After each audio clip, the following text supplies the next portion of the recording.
11th का physical chemistry का पहला चैप्टर स्टार्ट करने जा रहे हैं, दैट इज मोल कॉन्सेप्ट। हम लोग स्टार्ट करने जा रहे हैं, बात करेंगे आज मोल कॉन्सेप्ट। आपके बुक्स में इस चैप्टर को लिख के ऐसे दिए बनाए, some basic concept of chemistry, some basic concept of chemistry. उसी का जो बहुत पॉपुलर नेम है, बहुत कॉमन नेम है, यूज करके उसको, that is the mole concept. तो हम लोग पहले इसको बात करेंगे, आप मोल कॉन्सेप्ट शुरू करके जा रहे हैं कि मोल कॉन्सेप्ट में हम लोग क्या बात करते हैं। तो देखिए यहाँ पर 11th-12th में हम पहले आपको बात बता दें कि केमिस्ट्री को 3 पार्ट में डिवाइड किया गया है। 11th-12th की बात करें तो केमिस्ट्री को 3 पार्ट में डिवाइड है। जो पहला पार्ट है केमिस्ट्री का, that is the physical chemistry.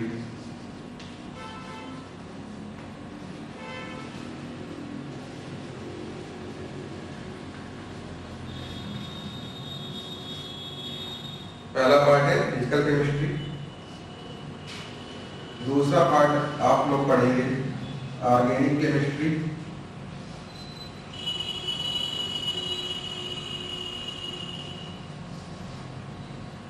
और तीसरा पार्ट है that is the inorganic chemistry.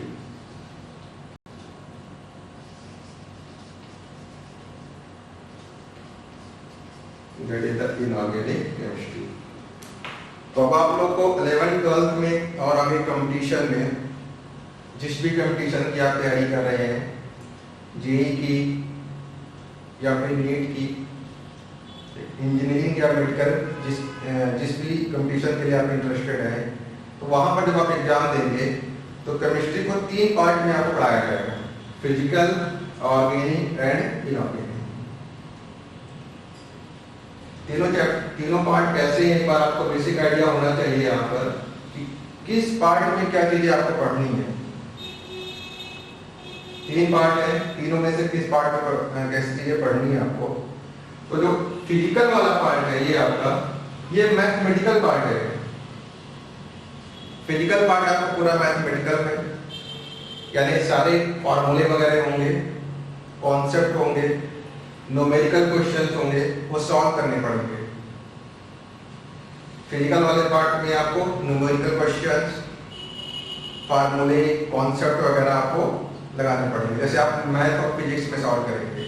तो पूरा फिजिकल केमिस्ट्री वाला पार्ट भी वैसे ही है, आपको फार्मूले वगैरह सॉल्व करने पड़ेंगे। ऑर्गेनिक केमिस्ट्री है जो यहाँ पर आप लोग रिएक्शंस की बात करेंगे। यहाँ पर फार्मूले वगैरह नहीं है, कोई न्यूमेरिकल क्वेश्चन नहीं है। यहाँ पर आपको रिएक्शंस गिवन होंगी और रिएक्शन से पूछेंगे प्रोडक्ट क्या बन रहा है। यानी यहाँ पर मेनली आपको मैकेनिज्म वगैरह बताई जाएगी, ये रिएक्शन है, ये रिएक्शन इस ऐसे ऐसे स्टेप से जाके हो रही है, फिर फाइनली क्या कन्वर्ट हो जा रहा है प्रोडक्ट। तो यहाँ पर रिएक्शन और उसकी मैकेनिज्म क्या होती है, इन सब चीजों के बारे में हम लोग डिस्कस करेंगे।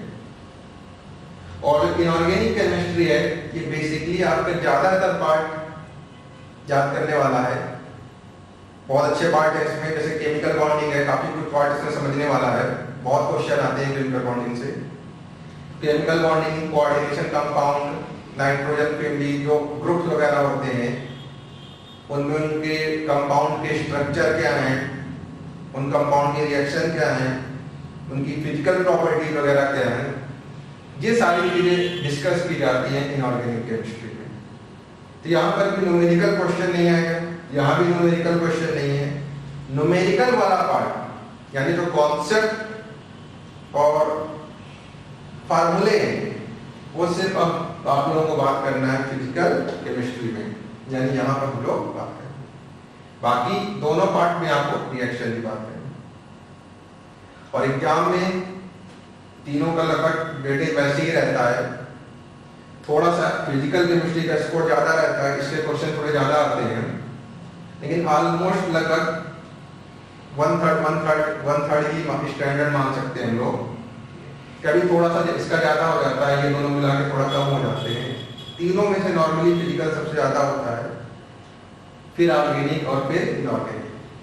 बट ये कोई फिक्स पैटर्न नहीं है, चेंज भी हो जाता है, कभी इक्वल भी हो जाते हैं, कभी ये ज्यादा हो जाता है, ये कम हो जाता है, तो डिपेंड करता है एग्जाम्पल के ऊपर कि कैसा एग्जाम कर रहे हैं। तो तीनों पार्ट इक्वली इंपॉर्टेंट हैं आपके लिए, फिजिकल, ऑर्गेनिक एंड इनऑर्गेनिक।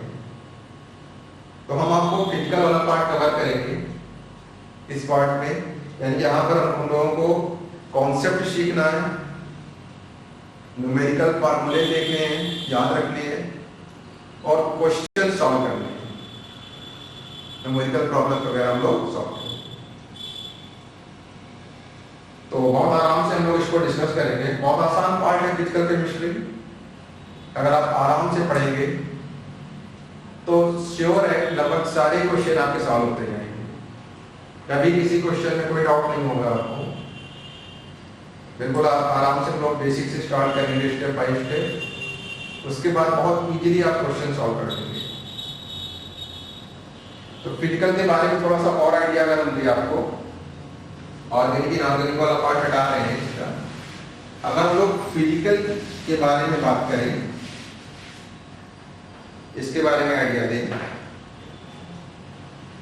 तो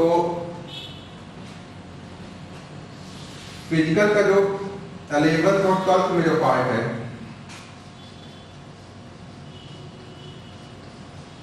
जो 11th में और 12th में दो पार्ट में डिवाइड है।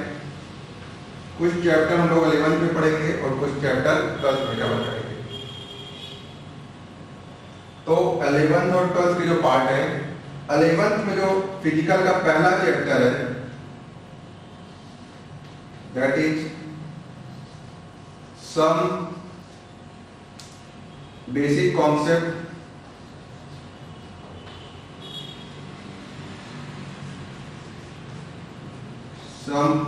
Concept of chemistry. जो पहला चैप्टर आपकी बुक्स में गिवन है, that is the some basic concept of chemistry, और इसी को बहुत कॉमन बोलते हैं हम लोग, दैट इज मोल कॉन्सेप्ट। इसी चैप्टर, पहले चैप्टर का बहुत कॉमन नेम है, that is known as mole concept. Some basic concept of chemistry, या इसी को हम लोग बोलते हैं मोल कॉन्सेप्ट। जो दूसरा पार्ट है यहाँ पर 11th में, दूसरा चैप्टर है फिजिकल का, that is atomic structure.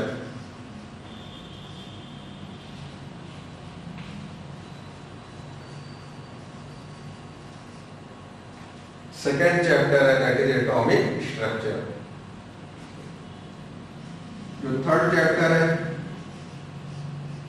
That is state of matter.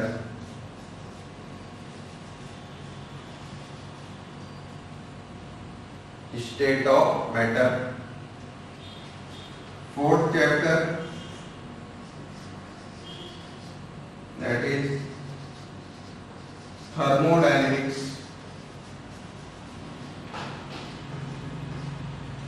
Fourth chapter है दैट इज द थर्मोडायनेमिक्स। चार चैप्टर हो गए 11th में। Some basic concept of chemistry, जिसको बोलते हैं mole concept. Atomic structure second chapter. Third chapter is state of matter and fourth chapter is thermodynamics. नीचे का नहीं, ऊपर हम लोग लिख देते हैं इस साइड। जो फिफ्थ चैप्टर है दैट इज इक्विलिब्रियम।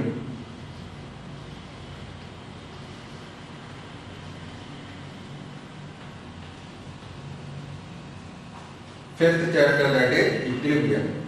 ये सारे चैप्टर आपके फर्स्ट बुक में है, 11th के जो फर्स्ट बुक में है उसमें ये सारे चैप्टर आपको गिवन है।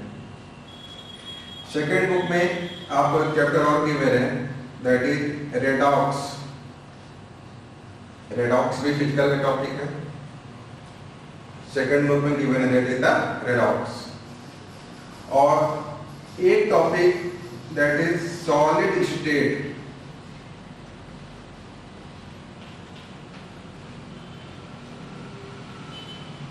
That is solid state. इसकी बात करें पहले देखिए ये चैप्टर का सॉलिड स्टेट की बात करें तो सॉलिड स्टेट पहले 12th में था, लेकिन अब ये 11th में आ गया है। ये चैप्टर अब 11th में कवर होगा आपका। तो 11th में इतने चैप्टर आपको पढ़ने हैं। Some basic concept of chemistry, that is mole concept, atomic structure, state of matter, thermodynamic, equilibrium, redox and solid state. अगर इसकी बात करें यहाँ इसमें हम लोग तो लगभग हर चैप्टर से आपका क्वेश्चन फिक्स है। कंपटीशन की बात करें, स्कूल एग्जाम में तो आना ही आना है, स्कूल में तो आता ही है, लेकिन अगर कंपटीशन की बात करें तो हर चैप्टर से क्वेश्चन आता है। सबसे क्वेश्चन फिक्स आना है आपका, हर पार्ट बहुत इंपॉर्टेंट है इसका, इस चैप्टर का, इस 11th का, क्योंकि मेजर पार्ट आपकी फिजिकल केमिस्ट्री का 11th में ही कवर होता है। 12th में आपके पास कम है पार्ट, जो मेजर पार्ट है वो हम लोग 11th में कवर करेंगे। और हर चैप्टर बहुत इंपॉर्टेंट है, हर चैप्टर से क्वेश्चन आपका कंपटीशन में हर चैप्टर से क्वेश्चन आता है। ये तो 11th का पार्ट हो गया फिजिकल का कि इतने चैप्टर आपको 11th में पढ़ने हैं। 12th की बात करें, जो 12th में पहला चैप्टर है that is solution.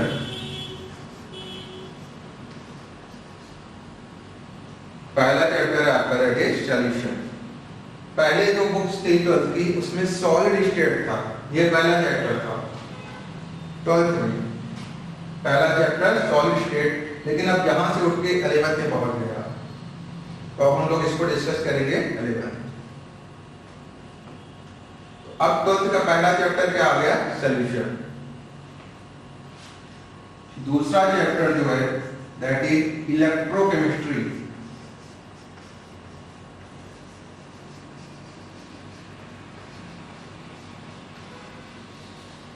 Second chapter electrochemistry and third chapter chemical kinetics.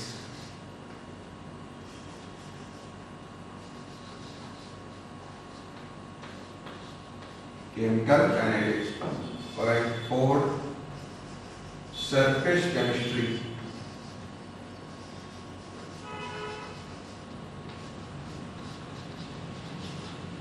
That is the surface chemistry. तो ये चैप्टर है आपके पूरी फिजिकल केमिस्ट्री के।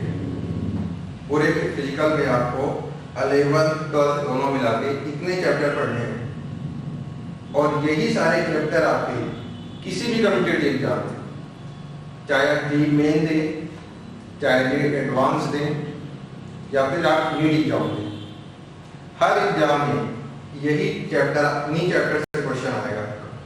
फिजिकल केमिस्ट्री में इतने ही चैप्टर हैं, आपको इतने चैप्टर से आपको क्वेश्चन पूछे जाएंगे। ये तो पहले हम लोग क्लासिफाई किए हैं 11th और 12th के चैप्टर, फिजिकल केमिस्ट्री को डिवाइड किए हैं कि कितने पार्ट 11th में है और कितना पार्ट आपको 12th में पढ़ना। तो हम लोग यहाँ से देखिए, आपको दिख भी रहा है कि 11th में चैप्टर ज्यादा है, 7 चैप्टर कवर करने हैं आपको, और 12th में केवल फिजिकल के 4 चैप्टर है। 12th में केवल 4 चैप्टर कवर करेंगे हम लोग, 11th में हमको 7 चैप्टर कवर करना है। तो हम लोग अब सबसे पहले चैप्टर से स्टार्ट कर रहे हैं 11th के, some basic concept of chemistry, या इसी को हम लोग बोलते हैं mole concept. Some basic concept of chemistry या फिर मोल कॉन्सेप्ट। चलिए, अब इसको नोट नहीं करना है आपको, ये तो आपके पास बुक्स है, तो सब चैप्टर उसमें लिखे हुए हैं, तो वहां से बस एक आइडिया दे रहे थे आपको कि कौन कौन से चैप्टर हम लोग 11th में कवर करेंगे। तो हम लोग अब स्टार्ट कर रहे हैं some basic concept of chemistry, या इसी को बोलते हैं मोल कॉन्सेप्ट। लेकिन नाम ही है बेसिक कॉन्सेप्ट ऑफ केमिस्ट्री, यानी इस चैप्टर में हम लोग मोल कॉन्सेप्ट है, हम लोग सारे केमिस्ट्री के बेसिक कॉन्सेप्ट पढ़ेंगे। देखिए इस चैप्टर की इंपॉर्टेंस क्या है, जैसे आप फिजिक्स जब पढ़ते हैं तो फिजिक्स समझने के लिए पहले आपको यूनिट एंड डायमेंशन पढ़ाया जाता है। फिजिक्स में सबसे पहले यूनिट डायमेंशन पढ़ाया जाएगा, वेक्टर वगैरह का आइडिया दिया जाता है कि वेक्टर कैसे ऐड किए जाते हैं, क्या होते हैं।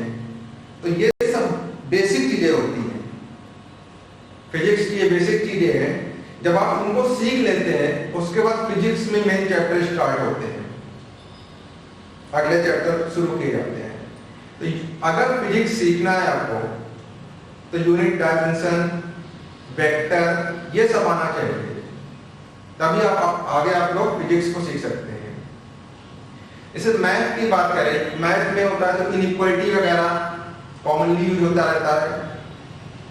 तो मैथ में अगर स्टार्ट करना है तो पहले आपको इनइक्वालिटी सॉल्व करना सिखाई जाती है कि कैसे इनइक्वालिटी सॉल्व करेंगे। जब ये सब कॉन्फिडेंस आ जाता है तो मैथ के मेन चैप्टर स्टार्ट होते हैं जो आगे हैं। वैसे ही अगर फिजिकल केमिस्ट्री सीखनी है, यानी आपको ये सारे चैप्टर आगे atomic structure, state of matter, thermodynamics, equilibrium, redox, solid, 12th में फिजिकल केमिस्ट्री जो है, सारे चैप्टर बहुत अच्छे से समझ में आए। अगर आपको हर चैप्टर को समझना है तो सबसे पहले इसको समझना पड़ेगा, पहले चैप्टर को। यानी हर चैप्टर के जो बेसिक पॉइंट है, यानी जो हर जगह यूज होंगे, 11th में भी हर चैप्टर में और अगले साल 12th में भी हर चैप्टर में, वो सारी बेसिक चीजें आपको इसमें कवर की जाती हैं, बेसिक कॉन्सेप्ट या फिर मोल कॉन्सेप्ट। तो एक प्रकार से ये बेसिक चैप्टर है आपका। यहाँ पर छोटे छोटे कॉन्सेप्ट होंगे, छोटे छोटे फार्मूले बताए जाएंगे आपको, उनका एप्लीकेशन सिखाया जाएगा और उन्हीं का यूज अगले चैप्टर में होने लगेगा।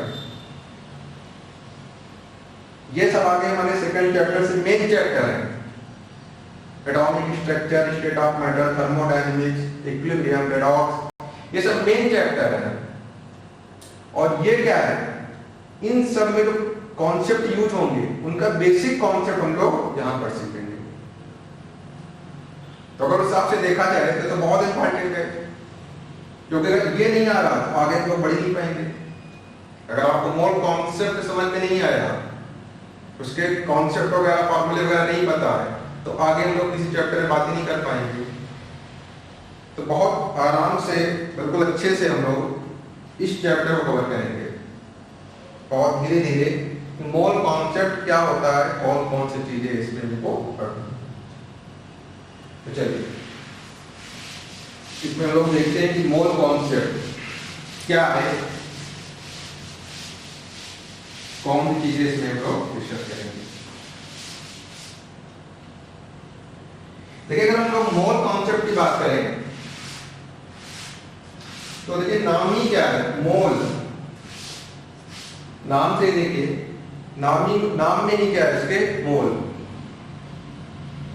यानी कुछ मोल्स वगैरह की बात करनी है इसमें आपको। मोल कॉन्सेप्ट नाम में ही आ गया, दैट इज मोल। ये वर्ड तो नाम में ही है, यानी कुछ मोल्स वगैरह की हम लोग बात करेंगे कि मोल्स वगैरह क्या होते हैं। तो सबसे पहले हम लोग नाम से स्टार्ट करते हैं, नाम से शुरू करते हैं इसके कि क्या चीजें हमें बात करनी है। कि मोल, नाम में क्या है, मोल। कि मोल क्या होता है, मोल कॉन्सेप्ट मतलब मोल। तो व्हाट इज द मोल, मोल क्या है। देखिए, इस चैप्टर को इसलिए कॉमनली मोल कॉन्सेप्ट बोलते हैं क्योंकि जो ये वर्ड है इस पे बहुत ध्यान दीजिएगा, मोल पर। पूरी फिजिकल केमिस्ट्री में कोई भी चैप्टर ऐसा नहीं है जहां पर मोल वर्ड आपको नहीं मिलेगा। पूरी फिजिकल में ये मोल वर्ड लगातार आपके पीछे, लगातार आपको इसका यूज करना पड़ेगा। हर चैप्टर में, इवन हर क्वेश्चन में मोल वर्ड तो आ ही जाता है। तो इसको समझना बहुत जरूरी है कि मोल होता क्या है। भाई क्या चीज है जिसको हम बार बार यूज करेंगे, आगे जिसको हम पढ़ेंगे, वो चीज है क्या, क्या चीज है मोल वर्ड। तो अगर हम मोल वर्ड को समझे तो मोल वर्ड पे आ रहे हैं, पहले को एक चीज बताइए। जैसे अगर हम लोग डजन की बात करें, डजन मतलब दर्जन, जैसे हमने कहा कि आप मार्केट में गए और आपने कहा कि बनाना दे दो, बनाना की बात करें, बहुत कॉमन है इनके बनाना के केस में, तो हम लोग क्या बोलते हैं कि 1 दर्जन बनाना दे दो। अगर हम लोग बात करते हैं तो बनाना में कभी ये नहीं कहते हैं कि 12 बनाना दे दो, हमेशा बात करते हैं 1 दर्जन बनाना देना। इसका मतलब जैसे ही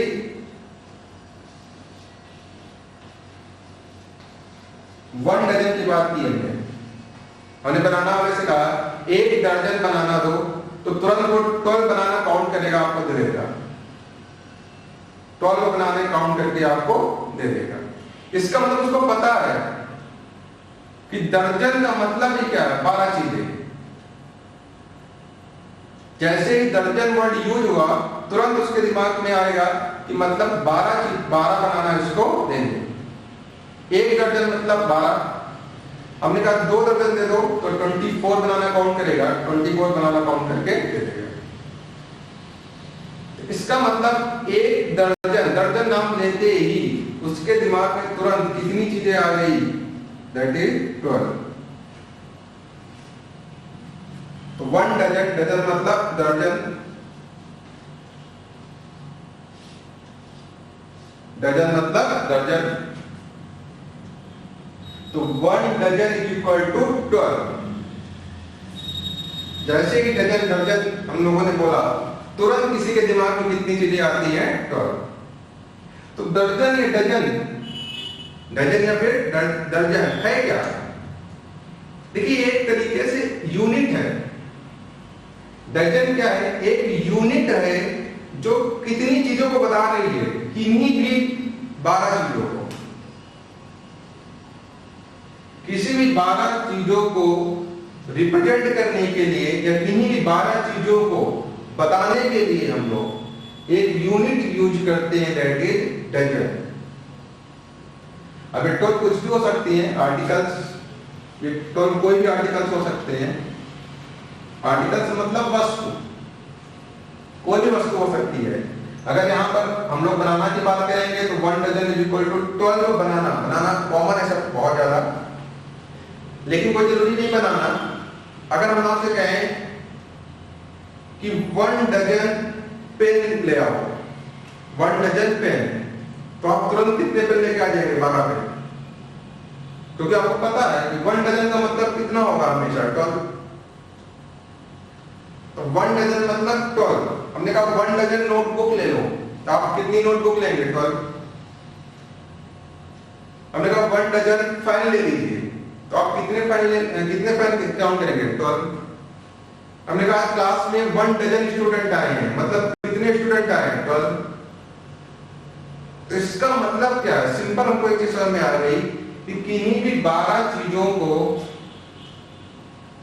रिप्रेजेंट करने के लिए एक यूनिट बना दी गई है, जिसको हम लोग बोलते हैं डजन। किन्हीं भी 12 चीजों को रिप्रेजेंट करने के लिए एक यूनिट बनाई गई, that is dozen.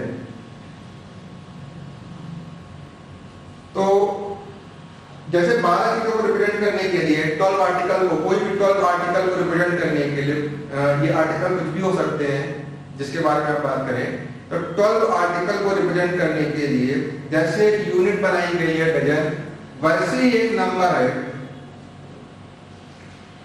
6.022 into 10 power 23। 6.022 into 10 power 23, ठीक है। अगर इतने सारे नंबर आ जाए, इतनी सारी चीजें आ जाए एक साथ, तो इस नंबर को रिप्रेजेंट करने के लिए एक यूनिट बना दी गई है, जिसको बोलते हैं मोल, दैट इज नोन एज 1 मोल। तो देखिए मोल है क्या, समझिए इसको आराम से। डजन क्या है? डजन एक यूनिट है जो कितनी चीजों को रिप्रेजेंट कर रही है, 12। वैसे ही मोल एक यूनिट है जो कितनी चीजों को रिप्रेजेंट करेगी, 6.022 into 10 power 23। बहुत बड़ा नंबर है 10 power 23। 10 into 23 zero. तो इतने सारे नंबर है, बहुत बड़ा नंबर है, इतने नंबर को रिप्रेजेंट करने के लिए एक नाम लिखा गया दैट इज मोल। इस नंबर को हम लोग बार बार नहीं लिखते, बार बार लिखने में हम लोगों को दिक्कत हो रही थी, तो इसकी जगह पर एक छोटा सा वर्ड यूज कर दिया गया कि जब भी ये चीज आएगी उसकी जगह हम लोग क्या लिख देंगे, मोल। तो मोल क्या है? मोल एक यूनिट है जो एक नंबर को बताती है, और कौन सा नंबर है? 6.022 into 10 power 23। जैसे अगर हम आपसे कहें कि 1 डजन बनाना ले लो, तो आप कितने बनाना लाएंगे? 12 बनाना। लेकिन अगर आपसे कहें कि 1 मोल बनाना ले आओ, तो इसका मतलब कितने सारे बनाना लाना है? कितने बनाना लेके आएंगे? 6.022 into 10 power 23। तो इसे 12 चीजों को बताने के लिए डजन का यूज करते हैं, इस नंबर को बताने के लिए 6.023 into 10 power 23, इसके लिए हम लोग वर्ड यूज करते हैं दैट इज मोल। तो मोल क्या है? Mole is a unit. मोल क्या है? मोल is a unit. Mole is a unit which represent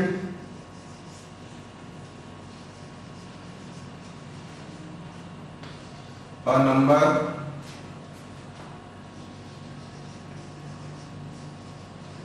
mole is a unit which represent a number, और नंबर कौन सा है?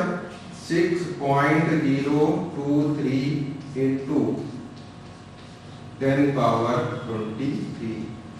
इस नंबर को रिप्रेजेंट करने के लिए जो यूनिट है, उसी यूनिट को हम लोग क्या बोलते हैं? मोल। मोल एक यूनिट है जो एक नंबर को रिप्रेजेंट कर रही है। वो नंबर कौन है? 6.023 into 10 power 23। तो हम लोग बोलते हैं कि 1 mole is equal to 6.023 into 10 power 23 particles.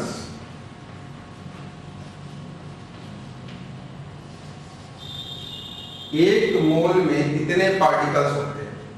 जैसे यहाँ 1 dozen is equal to 12 articles. Article मतलब कोई वस्तु हो सकती है, बनाना है, पेन है, टेबल है, पेन, नोटबुक, कुछ भी हो सकती है। लेकिन यहाँ पर मोल वर्ड हम लोग केमिस्ट्री में यूज करते हैं। तो केमिस्ट्री में हम लोग पेन, नोटबुक, इनकी तो बात नहीं करेंगे।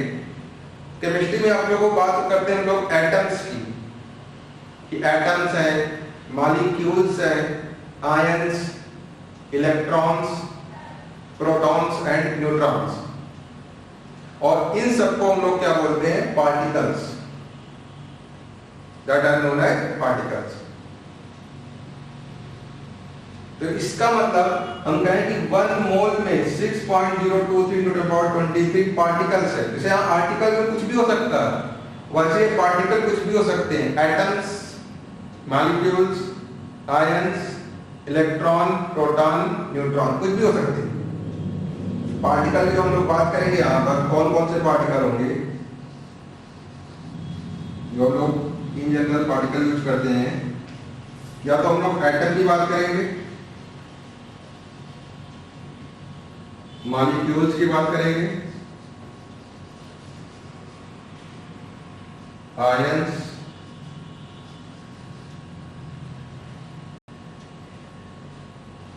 Electron, proton and neutron. तो जो पार्टिकल्स होते हैं, यहाँ पर जो पार्टिकल ले लिया तो एटम होगा, मॉलिक्यूल्स होगा, या आयन होगा, या फिर इलेक्ट्रॉन, या प्रोटॉन, या फिर न्यूट्रॉन। इसका मतलब है यहां से हम लोग बोल सकते हैं कि एक मोल में 6.022 into 10 power 23 पार्टिकल, मतलब अगर यहाँ एटम रखे होते कहेंगे इतने एटम्स हो सकते हैं। बिल्कुल सही है। पार्टिकल हमने एक नाम दे दिया, पार्टिकल का मतलब एटम। पार्टिकल की जगह क्या रख दिया? एटम। यानी 1 mole is equal to 6.022 into 10 power 23 atom. बिल्कुल सही है। जैसे एक डजन में 12 पेन हो सकते हैं, 12 नोटबुक हो सकती है, आर्टिकल का नाम चेंज करते जाओ। 12 फाइन हो सकते हैं। उसी तरीके से यहाँ पर इतने एटम हो सकते हैं, इतने सारे मॉलिक्यूल्स हो सकते हैं। 1 मोल में इतने आयंस हो सकते हैं, 1 मोल में इतने इलेक्ट्रॉन हो सकते हैं, 1 मोल में इतने प्रोटॉन, 1 मोल में न्यूट्रॉन। जिसकी बात करेंगे, अगर हम लोग किसी एटम की बात कर रहे हैं तो हम लोग कहेंगे एटम का 1 मोल इज इक्वल टू इतने सारे एटम। अगर हम लोग मॉलिक्यूल की बात करेंगे तो कहेंगे एटम के 1 मोल मॉलिक्यूल में, सॉरी, अगर हम लोग मॉलिक्यूल की बात करेंगे तो हम कहेंगे 1 मोल मॉलिक्यूल मतलब इतने सारे मॉलिक्यूल। अगर हम लोग आयंस की बात करेंगे तो 1 mole ions is equal to 6.022 into 1023 ions. ऐसे ही हम लोग इलेक्ट्रॉन, प्रोटॉन और न्यूट्रॉन की बात कर सकते हैं। मतलब इन पार्टिकल्स में जिसकी भी बात आप करेंगे उसका नाम यहाँ पे लिख देना है 1 mole is equal to this. ये आपको रिलेशन दिया जाएगा। तो सबसे पहले मोल को समझना है कि व्हाट इज द मोल। तो बहुत आसान सी चीज है, मोल कुछ भी नहीं है, बार बार ये वर्ड यूज होता रहेगा, मोल वर्ड लगातार यूज होता रहेगा, बिल्कुल भी कंफ्यूज नहीं होना है। मोल कुछ नहीं है, मोल एक यूनिट है जो कि एक नंबर को रिप्रेजेंट कर रही है, और वो नंबर कौन सा है? 6.022 into 10 power 20। मोल एक यूनिट है, जैसे डजन एक यूनिट है जो कितनी चीजों को रिप्रेजेंट कर रही है, 12। वैसे मोल एक यूनिट है जो इतने बड़े नंबर को बता रही है, इतने बड़े नंबर को रिप्रेजेंट कर रही है।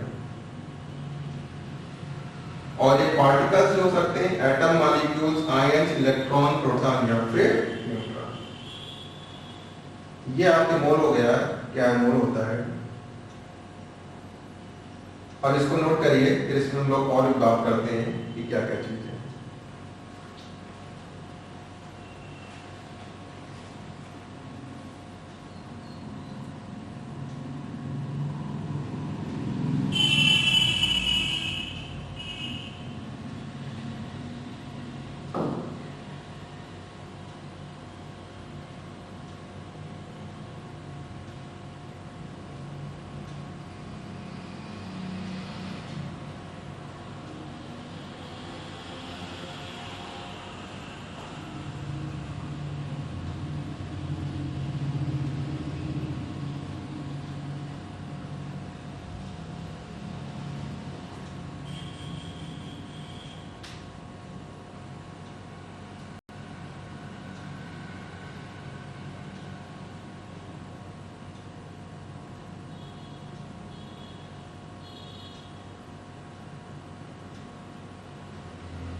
चलिए, तो देखिए मोल क्या था। मोल एक यूनिट है जो किसको बता रही है?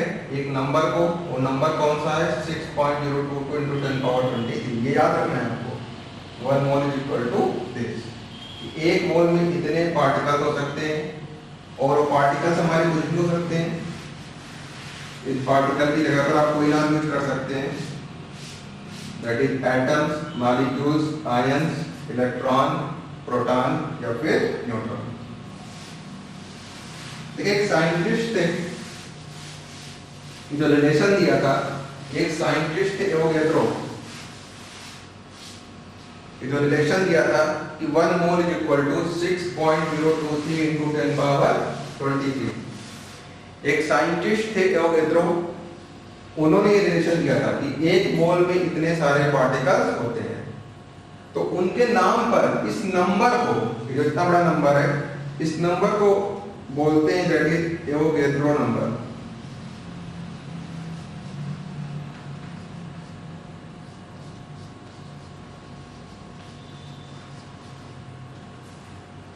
एवोगैड्रो, तो इनके एवोगैड्रो साइंटिस्ट थे, उनके नाम पर इस जो बड़ा सा नंबर है 6.022 into 10 power 23, इसको नाम दे दिया गया एवोगैड्रो नंबर। और इसको डिनोट करते, शॉर्ट में लिखते हैं NA।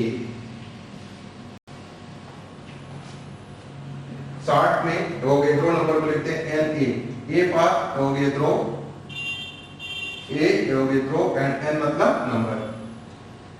तो शॉर्ट में जो है इस नंबर को एक नाम दिया गया है 6.022 into 10 power 23 को, that is known as Avogadro number, और उसको शॉर्ट में लिखते हैं हम लोग एन।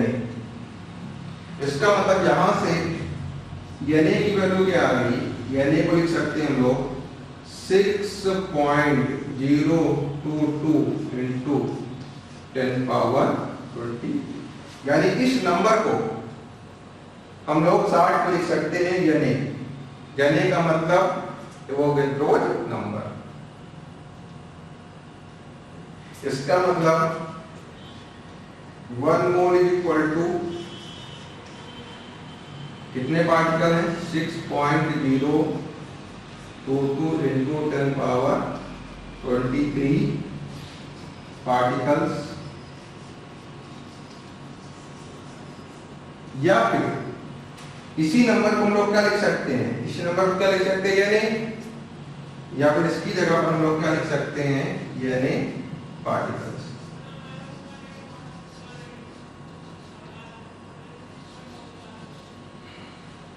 यानी 1 mole is equal to 6.023 into 10 power 23 particles, या फिर इसी नंबर को हम लोग 1 mole is equal to 6.023 into 10 power 23 particles, या इसी को हम लोग क्या लिख सकते हैं यानी पार्टिकल्स। तो ये पूरा आपको रिलेशन मिल गया है, कंप्लीट रिलेशन कि क्या मोल होते हैं। तो आपको ये ध्यान रखना है कि एक मोल में कितने पार्टिकल होते हैं, 6.022 into 10 power 23 पार्टिकल, और इसी को क्या नाम देते हैं यानी, इसी को शॉर्ट में इस नंबर को हम लोग बोल देते हैं यानी दैट इज इक्वल टू यानी। तो ये बात तो हो गई मोल की, जो बहुत इंपॉर्टेंट है पूरी फिजिकल में, जो बार बार यूज होता रहेगा मोल वर्ड। तो क्या मोल है, व्हाट इज द मोल। तो मोल इज अ यूनिट, क्या है mole, mole is a unit which represent a number। कौन सा नंबर, 6.023 into 10 power 23, या इसी नंबर को क्या नाम देते हैं, दैट इज एवोगैड्रो नंबर। तो इतने नंबर को बताने के लिए एक यूनिट बनाई गई है जिसको शॉर्ट में बोलते हैं मोल। इतने बड़े नंबर को बताने के लिए एक यूनिट बनाई गई है that is known as mole, और इस नंबर को भी एक नाम देते हैं that is known as N, और एन का मतलब है एवोगैड्रो नंबर। ये तो बात हो गई आपकी मोल, व्हाट इज द मोल। अब देखिए जो पार्टिकल्स में हम लोग लिखे थे atoms, molecules, ions, electron, proton, neutron, तो उसमें से एटम्स, मॉलिक्यूल्स बहुत इंपॉर्टेंट है। नॉर्मली हम लोग बात करते हैं मॉलिक्यूल्स की, सबसे ज्यादा हम लोग बात करेंगे मॉलिक्यूल्स की, फिर उसके बाद हम लोग बात करते हैं एटम्स की। तो पूरी फिजिकल में आपको दो चीजें बहुत ज्यादा यूज करनी है, एटम्स एंड मॉलिक्यूल्स। मॉलिक्यूल्स सबसे ज्यादा, और उसके बाद हम लोग बात करते हैं एटम्स की। लगभग आपको हर जगह एटम्स और मॉलिक्यूल्स की बात करनी है, आपको हर चैप्टर में एटम एंड मॉलिक्यूल। तो अगर हम लोग एटम और मॉलिक्यूल की बात करें कि एटम मॉलिक्यूल क्या है, what is the atom and what is the molecule. तो एटम्स की बात हम लोग कर रहे थे कि एटम्स और मॉलिक्यूल्स क्या होते हैं। तो एटम्स का आइडिया आपको 10th में भी होगा, 10th में भी आप लोगों को एटम और मॉलिक्यूल्स बताए जाते हैं कि एटम क्या है और मॉलिक्यूल क्या है। तो एटम मॉलिक्यूल्स दोनों क्या होते हैं, स्मॉलेस्ट छोटे छोटे पार्टिकल्स होते हैं, चाहे एटम की बात करें चाहे molecules, both are smallest particle. लेकिन दोनों में डिफरेंस क्या होता है, अगर एटम और मॉलिक्यूल्स की बात करें तो दोनों में डिफरेंस क्या होता है। एटम का मतलब होता है सिंगल पार्टिकल, यानी सिंगल एलिमेंट। सिंगल एलिमेंट होगा तो हमेशा क्या कहलाएगा, एटम। और मॉलिक्यूल का मतलब है एक से ज्यादा एटम एक साथ आ जाए, यानी ग्रुप ऑफ एटम। यानी एक से ज्यादा 2 एटम आ गए, 3 एटम आ गए, 4 एटम आ गए, 5 एटम आ गए, एक से ज्यादा एटम एक साथ आ जाते हैं तो उसको बोलते हैं मॉलिक्यूल्स। तो एटम और मॉलिक्यूल्स में सिंपल यही है कि एटम का मतलब single element, atom is the smallest particle, और सिंगल एलिमेंट को हमेशा क्या बोलते हैं, एटम्स। मॉलिक्यूल्स की बात करें तो मॉलिक्यूल्स का मतलब होता है ग्रुप ऑफ एटम, यानी एक से ज्यादा एटम एक साथ रहे तो दैट इज द मॉलिक्यूल्स। और नेचर में हमेशा मॉलिक्यूल्स का एग्जिस्टेंस होता है। कोई भी एलिमेंट है हमेशा अपने मॉलिक्यूल के फॉर्म में एग्जिस्ट करता है, एटम के फॉर्म में एग्जिस्ट नहीं करता इन जनरल। एक आधे एक्सेप्शन छोड़ दे तो एटम्स का फ्री एग्जिस्टेंस इन जनरल नहीं होता है, जो फ्री एग्जिस्टेंस होता है वो मॉलिक्यूल्स का होता है। तो एटम और मॉलिक्यूल्स में बेसिक डिफरेंस है, atom is the single element, molecule is the group of atom. And atom का इन जनरल फ्री एग्जिस्टेंस नहीं होता है, नेचर में ही फ्री एग्जिस्टेंस नहीं होते हैं, मतलब नेचर में एटम एग्जिस्ट नहीं करता है, नेचर में मॉलिक्यूल एग्जिस्ट करता है। कोई भी एलिमेंट मॉलिक्यूल के फॉर्म में एग्जिस्ट करता है। मतलब क्या है, जैसे हमने कहा एटम और मॉलिक्यूल की बात करें, कुछ देखिए, कार्बन सी, कार्बन एलिमेंट है, सिंगल है, एक एलिमेंट है आपका, कार्बन है, सिंगल एलिमेंट है सी। तो ये क्या है, atom, this is the atom. या हाइड्रोजन से शुरू करिएगा हम लोग,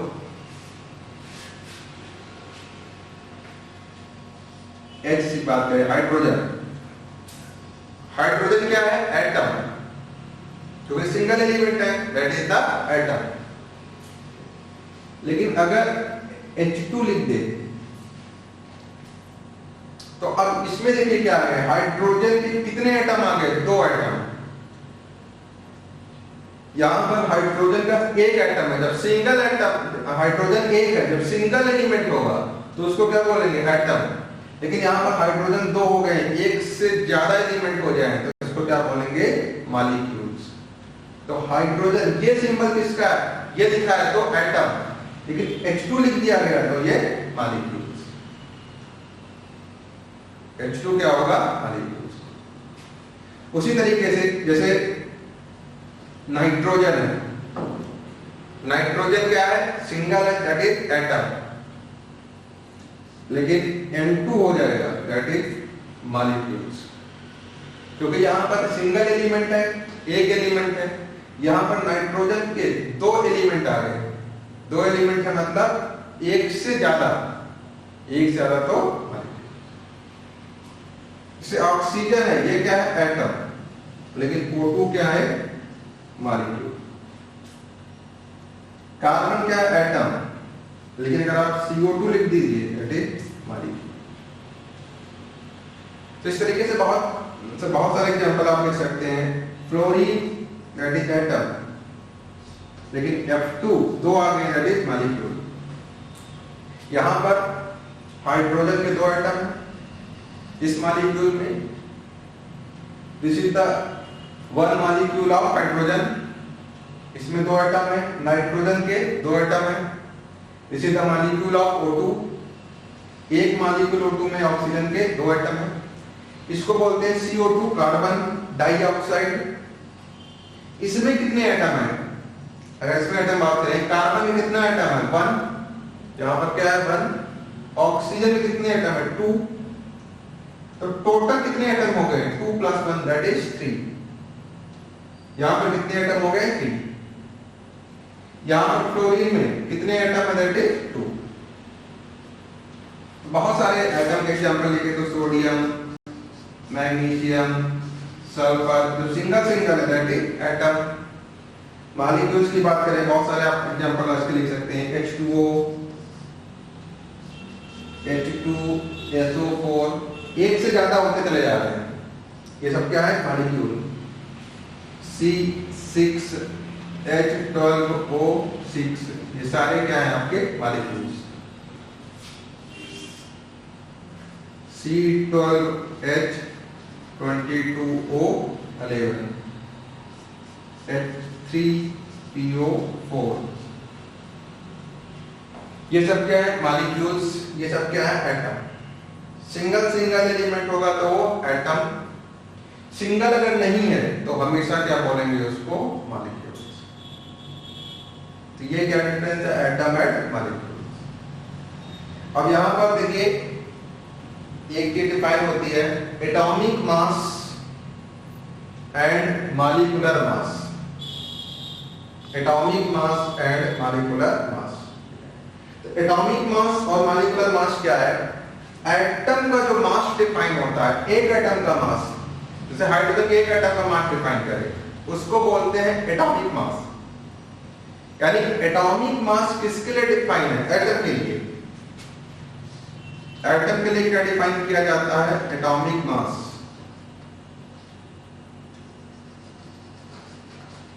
इसको डिनोट करते हैं ए से। एटॉमिक मास को शॉर्ट में लिखते हैं ए से। और मॉलिक्यूल्स के लिए जो डिफाइन करते हैं that is molecular mass.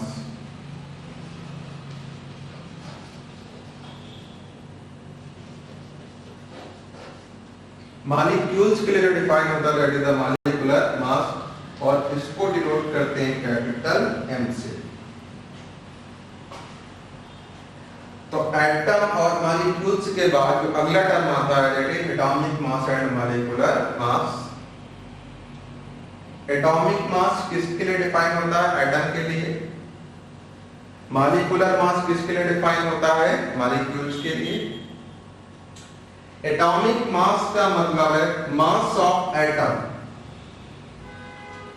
Mass of atom, जैसे हाइड्रोजन एटम का मास, वही क्या होगा? उसका atomic mass. Mass of atom is known as atomic mass. और मॉलिक्यूलर मास की बात करें तो मास ऑफ मॉलिक्यूल्स, जैसे H2 का मास निकाल लीजिए, इसका जो मास आएगा उसको बोलेंगे हम लोग मॉलिक्यूलर मास। तो देखिए इनका यूज खूब करना है आपको, एटॉमिक मास और मॉलिक्यूलर मास। ये लगातार आपको कैलकुलेट करने आने चाहिए कि कैसे हम लोग मॉलिक्यूलर मास निकालते हैं। एटॉमिक मास इसकी अगर बात करें, ये तो गिवन होगा आपको, लेकिन मॉलिक्यूलर मास हम लोग कैलकुलेट करेंगे, इसको हमको निकालना पड़ेगा। तो नेक्स्ट क्लास में आपको बताएंगे कि कैसे मॉलिक्यूलर मास को कैलकुलेट